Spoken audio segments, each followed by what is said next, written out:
நான் ஆரம்பத்தில் சொன்னேன்ல, இந்த எபிசோட ஸ்கிப் பண்ணாமல் கடைசி வரைக்கும் பாருங்க. கடைசியில் தான் மெயின் மேட்டரை வச்சிருக்கேன். அந்த மேட்டர் தான் நான் இப்போ சொல்ல போகிறது. ரொம்ப ரொம்ப முக்கியம். அதாவது இருக்கிற பிரச்சனையெல்லாம் பத்தாதுன்னு ஒரு 3 மாசத்துக்கு முன்னாடி சிடிஎஸ்சிஓ வெட்டின கணத்துலேருந்து ஒரு புதுசாக ஒரு பெரிய பூதம் கிளம்பியிருக்கு. சிடிஎஸ்சிஓனா central drug standard control organisation. அதாவது that is the highest authority in India for drug standards.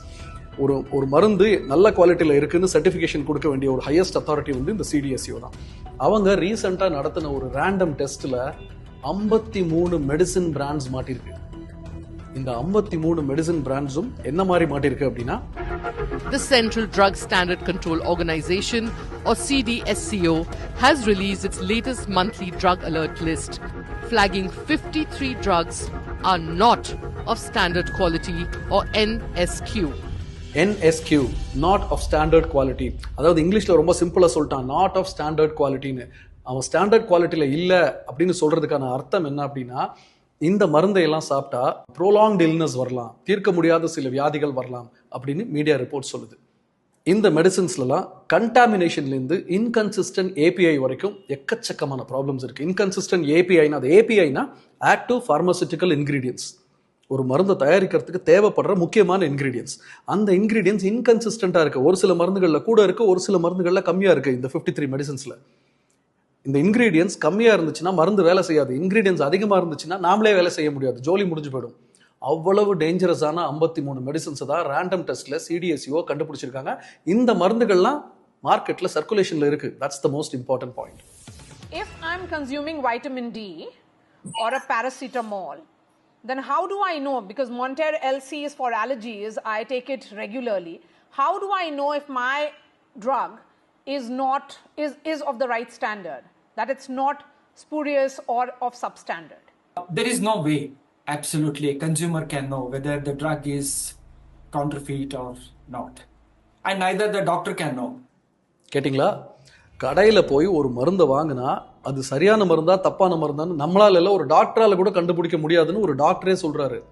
இதுல ரொம்ப பயப்பட வேண்டிய விஷயம் என்னன்னா, இந்த மெடிசின்ஸ்லாம் ஏதோ ரொம்ப ரேரான மெடிசின்ஸோ நம்ம கேள்விப்படாத மெடிசின்ஸோ இல்லை. ரொம்ப ரொம்ப காமன் ப்ராப்ளம்ஸ்க்காக நீங்களும் நானும் தினம் சாப்பிட்டுக்கிட்டு இருக்கிற ரொம்ப சாதாரணமான ரொம்ப காமனான மெடிசின்ஸ் இது எல்லாமே. என்னென்ன மருந்தெல்லாம் மாட்டிருக்குன்னு பாருங்க. Calcium and vitamin D3 tablets IP, Shelcal 500 normal calcium and vitamin டெஃபிஷியன்சிக்கு கொடுக்குறது. ஆல்மோஸ்ட் எல்லாருமே சாப்பிட்டுருப்போம்னு நினைக்கிறேன். Amoxicillin and potassium clavulanate tablets, Mexclav 625 அதாவது சில காமன் பாக்டீரியல் இன்ஃபெக்ஷன்ஸ்க்கு கொடுக்கறது. டெல்மி சாட்டன் ஹை பிபிக்கு கொடுக்குற மருந்து. எத்தனை பெரியவங்க இதை சாப்பிட்டாங்களோ தெரியாது. Vitamin B complex with vitamin C soft gels. பேசிக்கா இதை சாப்பிடாதவங்களே இருக்க முடியாது. Pantoprazole gastro resistant and domperidone prolong release capsules. அது ரொம்ப சிம்பிளா சொல்லணும்னா பான்டி. இந்த எப்பெல்லாம் நீங்க ஆன்டிபயோட்டிக் சாப்பிட்றீங்களோ அப்போ டாக்டர் சொல்லுவாங்க, காலையில் அதுக்கு முன்னாடி ஒரு பான்டி ஒன்று போட்டுக்கோங்க அசிடிட்டிக்கு அப்படின்னு சொல்லுவாங்க. ஸோ ஆன்டிபயோட்டிக் சாப்பிட்டவங்க யாருமே பான்டி சாப்பிடாம இருந்திருக்க முடியாது, அவ்வளோ காமன்.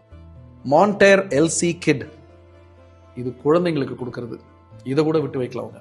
லாக்ஸ்நாம் சொல்யூஷன் கான்ஸ்டிபேஷனுக்கு கொடுக்கறது. Puflam forte suspension, ibuprofen and paracetamol oral suspension. அதாவது பிறந்த பேபிஸ்க்கும் சின்ன குழந்தைங்களுக்கும் கொடுக்கறது. எங்கெல்லாம் விளையாடி இருக்கானுங்க பார்த்தீங்களா? இந்த மாதிரி ஒரு 53 மெடிசின்ஸ் மனுஷன் சாப்பிட்றதுக்கு லாய்க்கு இல்லைன்னு நம்ம ட்ரக் கண்ட்ரோல் அத்தாரிட்டிஸ் கண்டுபிடிச்சு ரிப்போர்ட் வெளியிட்டிருக்காங்க. அதுக்குள்ள இதை எத்தனை பேர் நம்ம ஆல்ரெடி வாங்கி சாப்பிட்ருப்போம்? எத்தனை பேர் நம்ம வீட்டில் இருக்கிற குழந்தைங்களுக்கு பெரியவங்களுக்கு இந்த மருந்து எல்லாம் கொடுத்துருப்போம்? தெரியாது. யார்கிட்ட போய் கேட்கறது? இதை ப்ரிஸ்கிரைப் பண்ண டாக்டர்ஸ் கிட்ட போய் கேட்டிங்கன்னா, நாங்கள் சரியான மருந்து தான் எழுதினோம், மார்க்கெட்டில் ஃபேக் மெடிசன்ஸ் கிடைச்சா நாங்கள் என்ன பண்ணுறது, எங்களுக்கு தெரியாது. இதை தயார் பண்ண பார்மசூட்டிக்கல் கம்பெனிஸை கேளுங்க, இதெல்லாம் எங்க மருந்தே கிடையாது, நாங்க தயாரிக்கவே இல்லை, எங்களோட பேர் போட்டு ஃபேக்கா ஸ்பியூரியஸா வேற யாரோ தயாரிச்சு வெளியில வித்துக்கிட்டு இருக்காங்க, ஸோ எங்களுக்கு தெரியாது.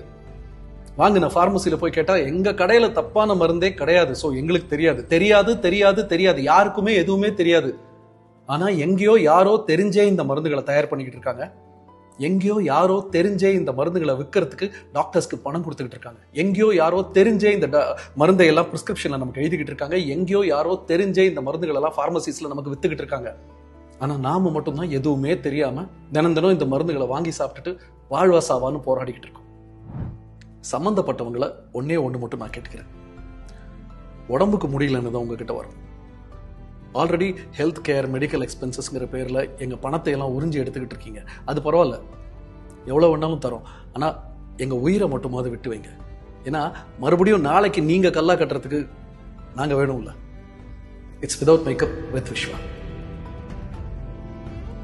இப்படியாக என்எம்சிக்கும் ஐஎம்ஏக்கும் நடந்த இந்த பிரச்சனை ஒரு சரியான முடிவுக்கு வராமல் என்எம்சி ஜெனரிக் மெடிசன்ஸ் தான் எழுதணும்னு சொல்லி ஐஎம்ஏக்கு கொடுத்த ப்ரப்போசலை தற்காலிகமாக ஹோல்டில் போட்டுட்டாங்க. ஸோ இது இந்தியன் மெடிக்கல் அசோசியேஷனுக்கு கிடைச்ச ஒரு தற்காலிக வெற்றின்னு கூட சொல்லலாம்.